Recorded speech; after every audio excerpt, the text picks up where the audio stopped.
My name is Gieng. I'm in the Department of Nutrition, Food Science, and Packaging, an assistant professor in my fourth year. I came in 2017 of fall, so a little over 3.5 years at this point. And I came from, before this, I was a postdoc at Children's Hospital Oakland. So that's up in Oakland, California, as the name implies. And then before then, I was a PhD student out in Pennsylvania. So I've been back and forth across the country in my education.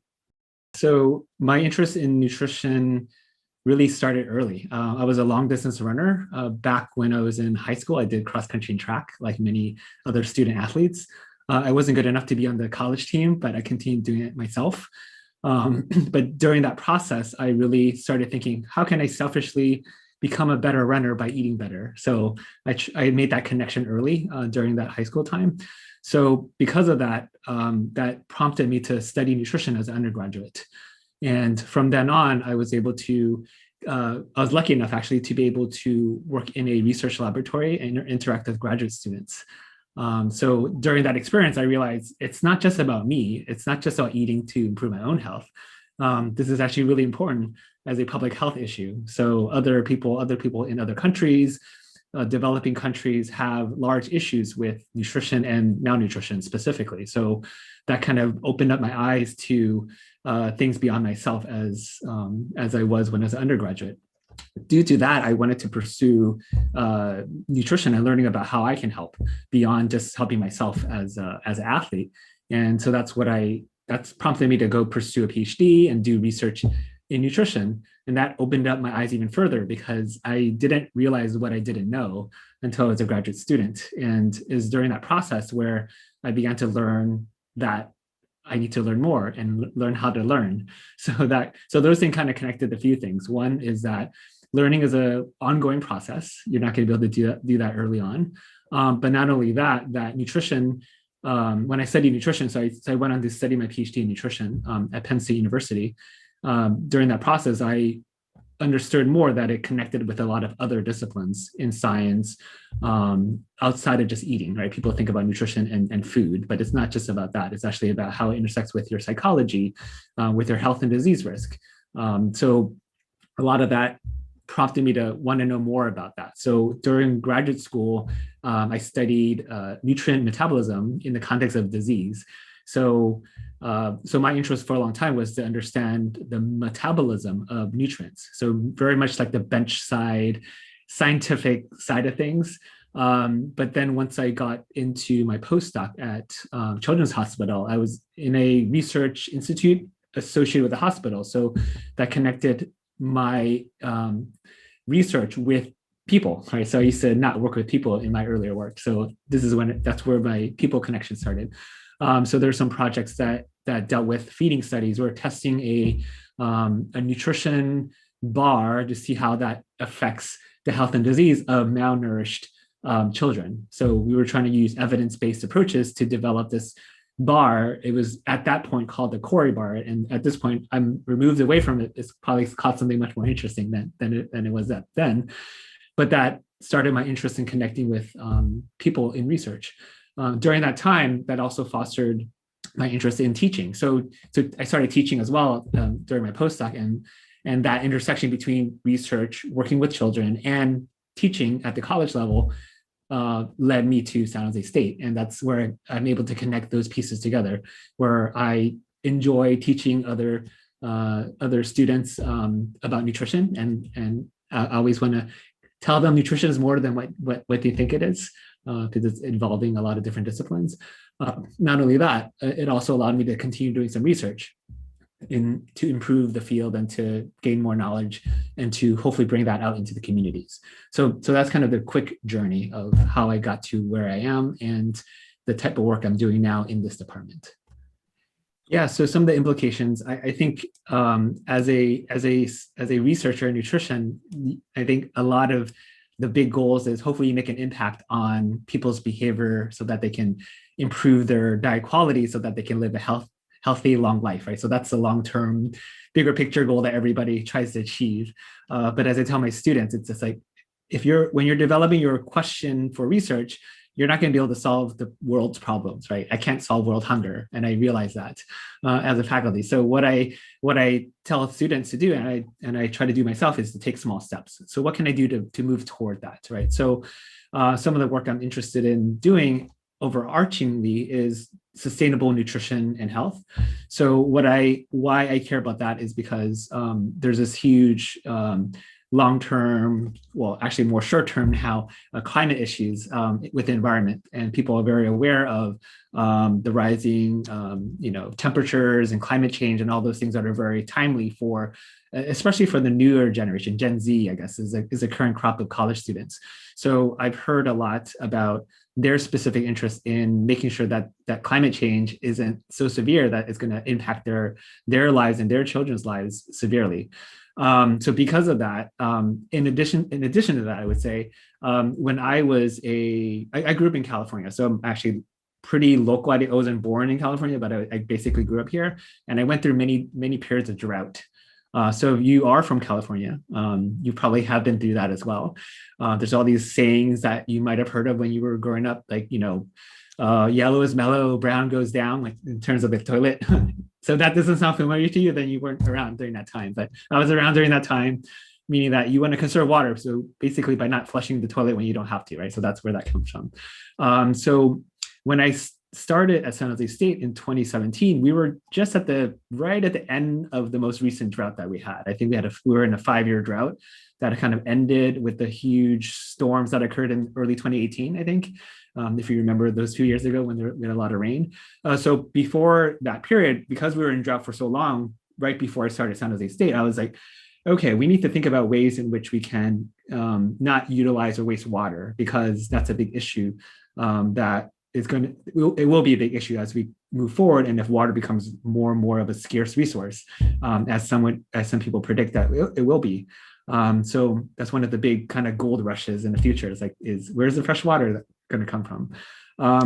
But knowing that I can't change the world and to cause the climate to change, with my own work, I was thinking, what are things that I can do? So one of the things that I was thinking about in terms of how that intersects with nutrition is, can we somehow understand whether or not choosing foods that are more water tolerant or drought tolerant be healthy for you, right? So one of the things I thought about was, I want to know, is there a drought tolerant diet? So I know there's all these different fad diets that people talk about, in the sense of a keto diet or a low carb diet or whatever other diets that people talk about all the time. What I was thinking was there isn't something about, is there a drought tolerant diet? Can we eat foods that are going to be from crops and foods that are using less water, so that we can, once we know that or know those things, can we create educational materials and training for others so that they can use that information to make changes in their own lives, so that they can then at least chip away at the need to grow foods that are going to use a lot of resources, including water, right? So at the same time, as many people know, California is a very rich source for the grown foods in California, in the country, and also around the world for some certain crops. So we're kind of in the right place in a sense, also to study whether or not we can connect the agricultural water use to nutrition, and then make those recommendations so that it can impact not only personal behavior, but then also eventually drive the market or the growers, really, so that they can grow the foods that are less water using.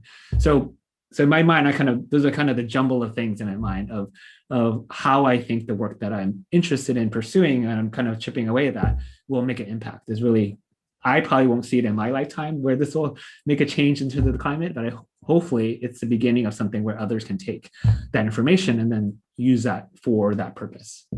I think eventually it's about having people understand the importance of the connection between what they eat and the climate change. I think people have a kind of this very intuitive understanding, or very, I guess, maybe cursory understanding that what they eat is connected to the environment, but they don't have the tools to be able to make informed decisions about that. So I think that the work that I do hopefully will be able to then inform consumers so that they can actually themselves pressure the market and then those will eventually push the policy systems and environmental changes that can occur from the high up political side, right? So it's almost like a bottom up kind of pressure from the consumer side is how I see that influences this.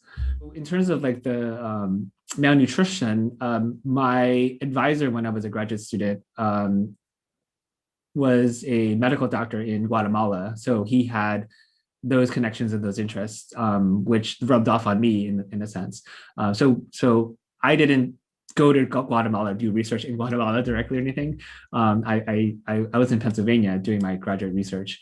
But at that time, I was doing more mechanistic type of studies. So I was more interested in the understanding the physiology of what happens to your body with malnutrition and understanding that more so that we can then make better strategies when intervening or treating people with malnutrition. So that was the context of that.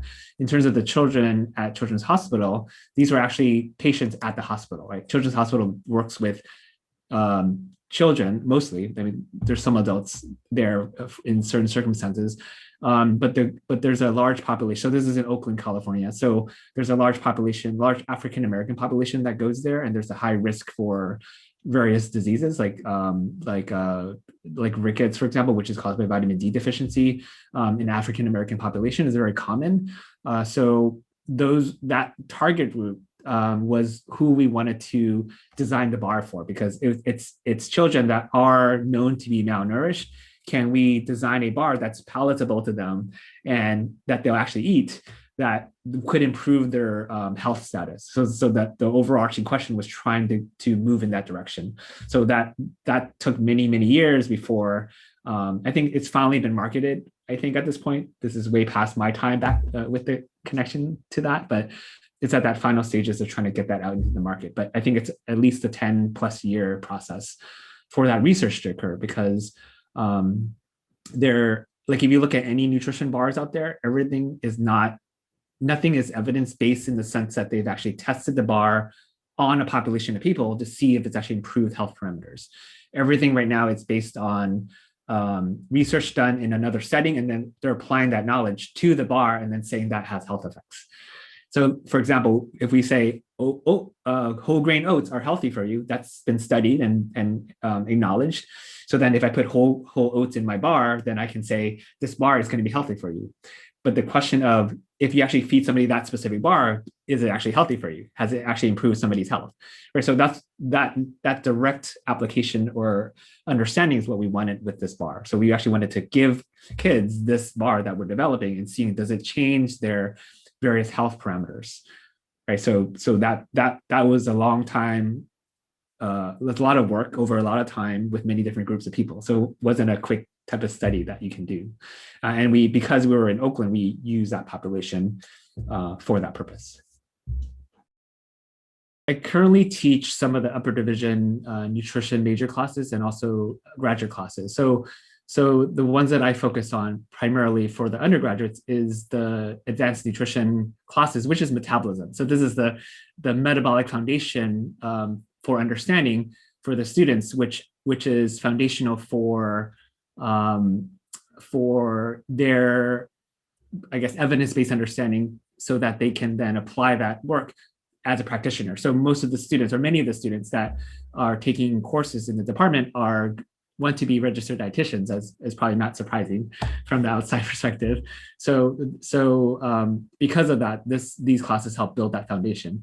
So how my research kind of helps in that process is because nutrition is a very applied type of discipline, as you would guess. So what I like to do is bring in, if anything, the connection between the environment and disease, right? So and one of the things about environment is actually your diet. Your diet is your environment. So if you're consuming foods that are of different types, that can impact your metabolism, how your body actually handles those foods.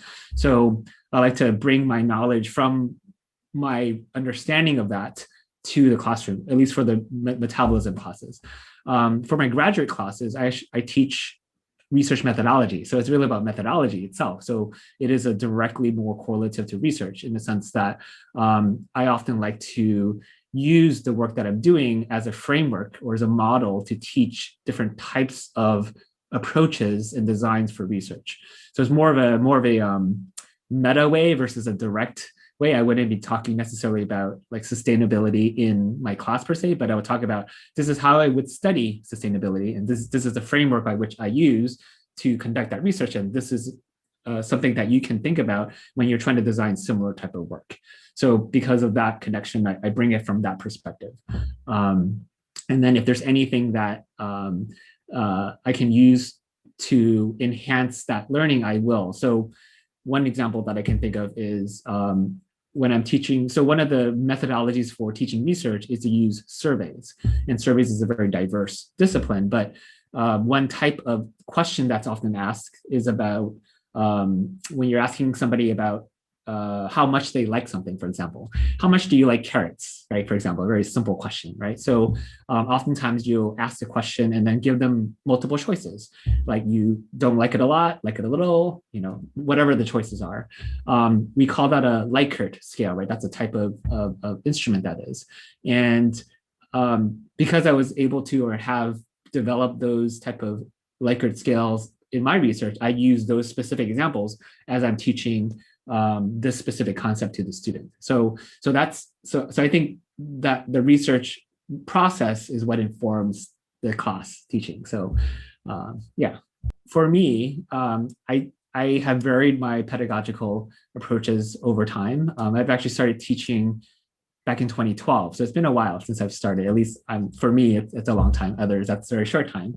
And I've, initially for most new faculty or teachers and myself, it's very lecture based. Like you're just going to be standing in front of the classroom and telling students things, but you learn very, very quickly that that's not the most appropriate approach for most students. So I quickly learned that interactions with students is the most important thing with teaching, and that can take many different types of forms, right? So I'm a very conversational type of teacher, so I minimize as much as I can, if I can, lecture or slide-based presentations. In some forms, in some types of situations, that's impossible to do. Like online, it's more difficult to not have slides because it's harder to present like on a whiteboard.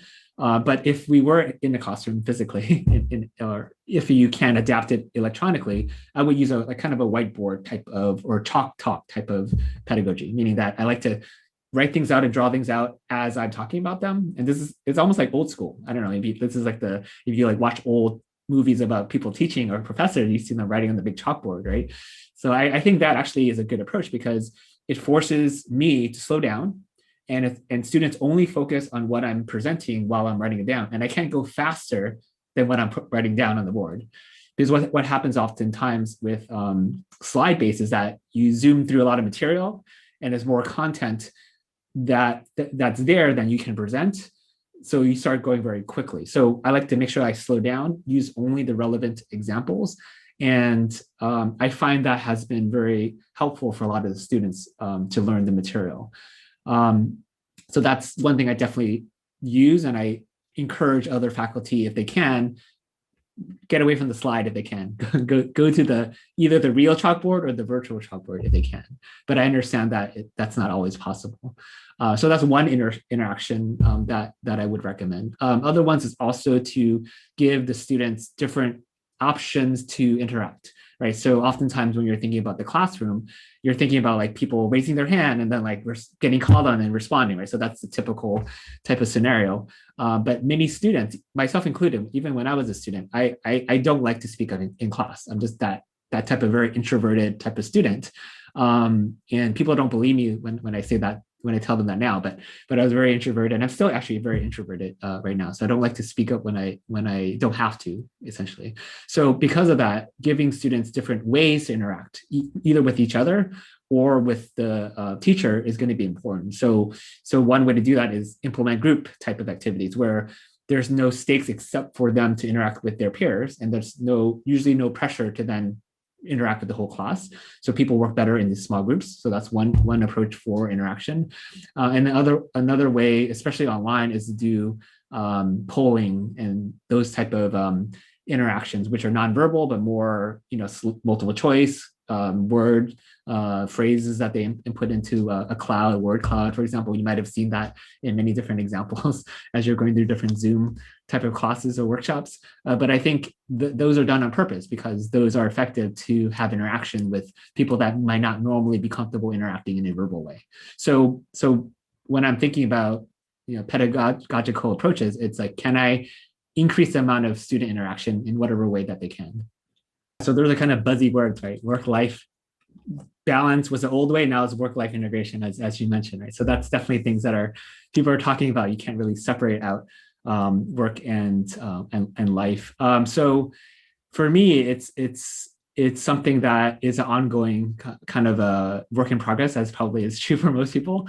And I think it's actually been more difficult as we've been online and working from home, I think. And I think many people have anecdotally have also mentioned that as well. So for me, I think what has worked well for me is making sure that I have a set schedule. I think that's for me the best approach. And I even before the pandemic and even as an early faculty a few years ago, I think one thing that I definitely rely on is my calendar, and not only to schedule meetings and things like this that we have right now, but also to schedule in time away from people and away from meetings.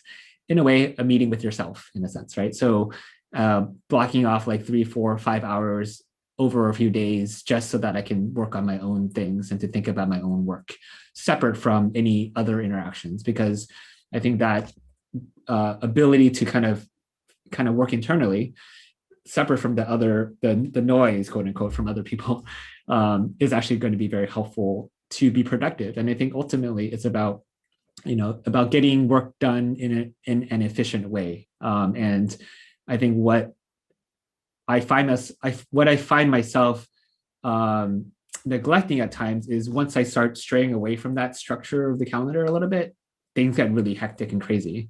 And once I start wrangling it back a little bit and start scheduling, blocking time for others and for myself, then I will be a little bit more calm and less stressed out, which helps in that integration. It's like scheduling your integration. I guess maybe that's the way to say it. Integrate it on your calendar. And as I mentioned earlier, I still run. So I'm a long distance runner, and I try to run 40 miles a week. And so I actually schedule that in my calendar. I have four days a week. I block off time to get those runs in, so that that's a priority for me. So that's why I have it on my calendar. So that's kind of that's all my overall strategy, I guess, for that work-life integration is really be purposeful about the integration, schedule those things on my calendar. And then that takes away the uncertainty, which is what usually messes people's ability to have that balance in their lives. So eating right. So I think eating is a whole other side of things. Eating is a very physical thing, a very emotional thing. It depends on your perspective, right? So it can be very integral in certain people's lives and very distant in other people's lives. So I can't say that one thing will work for any one person. But for me, I follow I'm flexible in my diet, meaning that I don't necessarily follow a very like rigid diet. People always think that I eat like super healthily all the time. And that's, for most people, that's impossible to follow. Right. So what my philosophy about diet is about the 80-20 rule, which applies to many different situations, but even in my diet, that's what I think about. It's like I try to eat healthy most of the time, and then I don't worry about it if I don't at times. So that's how I think about things. So by not having that super rigid structure is actually helpful, like in that case, right? So that one's something that I wouldn't like calendar out and put out as a diet plan, because I think for me that would drive me crazy if I had to like count every single food that I eat or track everything I eat. However, I know that people are able to do it more easily if they're able to track it. So that is definitely a strategy for people, because my default, since I've been studying nutrition for so long, I've been thinking about it for so long, eating healthily is not unusual for my normal diet. So it's not difficult for me to kind of follow that general plan. But if you're in a situation where that's not usual and you're trying to change your diet or make behavioral changes, that's a different situation. And depending on your current situation, there's going to be different strategies of how to like move that in the right direction. And there's a lot of different research kind of figuring out how to do that. So that's something that I would recommend. Actually, talking to a dietitian actually would be the way to do that. And for those that don't know, at San Jose State, we have an on-campus registered dietitian that you actually can go make an appointment with and see and actually plan out your diet too. So I would recommend that use that resource as a student if you're struggling with that type of planning or issue. Yeah, no, I would say it varies. And even when what I eat doesn't always stay the same pattern, maybe there are times where I am a little more rigid and other times I'm less rigid, and it varies by the season. And so like for me, I'm very flexible about what I eat, and I control what I eat more from the procurement side of things. Like I just try not to purchase a lot of unhealthy foods. And so one of the big temptations for me is like if it's around, I'll probably eat it. So if I like bought like tubs of ice cream and bags of potato chips, I'll probably eat it because it's around. It's a convenient thing, right? So I think that's one of the barriers. So by adding friction, I think that term gets used a lot. If I add friction to me eating unhealthily by just not buying unhealthy foods and not having it around, or only having healthier options around, then I'm more likely to eat the healthy options, right? So instead of buying 10 bags of chips when you go grocery shopping, go buy a variety of fruits and vegetables so that when you are hungry, you go grab those instead, because it's just more convenient, right? So, and if you do buy it, don't stick it away in a cupboard hidden, put it out in a bowl on your table so that whenever you walk by, you see it, right? So there's all these different strategies that can be done. And there's a lot of research that supports these strategies to improve your eating behavior. So those are those are definitely some of the interesting things that I've learned along the way studying nutrition. Is nothing necessarily happens by chance. Like you kind of create your environment to give yourself the best chance, and that's true for everything. But in diet and nutrition, that's also very important too. Yeah, thank you for listening to a description of my work and my interests in research at San Jose State University. I hope you look into more of what I do and that we connect in the future in some way.